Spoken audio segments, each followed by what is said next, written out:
So, what is it about disruptive technology that typically changes the economics of industries? Those of you who've been in the IT industry for some time will know that we always used to talk about speed, cost, functionality, pick two, kind of three, you can only have two.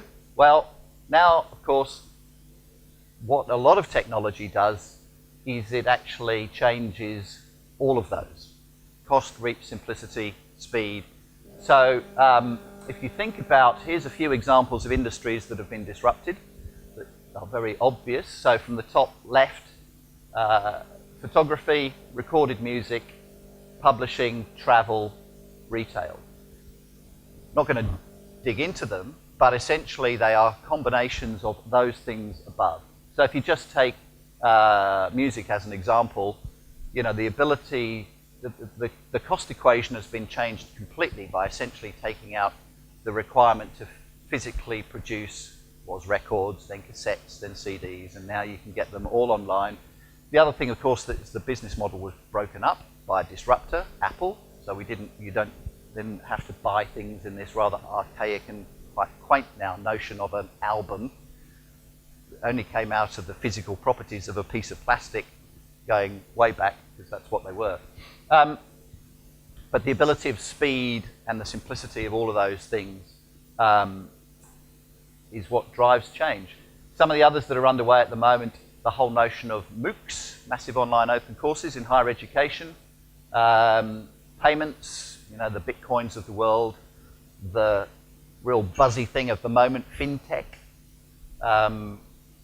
popping up suddenly all over the place. All seem to be in Clarence Street and York Street. I don't know, a bunch of landlords have got together and go, this would be a good idea. And healthcare, which is a really important one in my view. You know, I think if you think about changed industry economics, I look at this from two directions. One is for each of us as consumers, because ultimately any B2B business ends up in a consumer somewhere. As a consumer, the ability to have more control over your health records, knowledge about your health, being able to make informed decisions about your kids somewhere other than just Dr. Google, which can be a little risky on occasion, is a good thing and a trend that we'll see more of.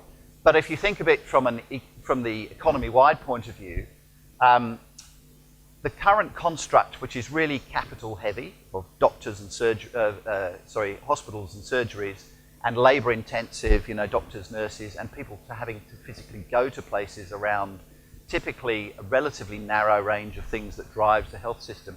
We have to shift the centre of gravity of health away from that model to a self-led, out-of-the-home wellness view of the world using wearables and a whole bunch of other things.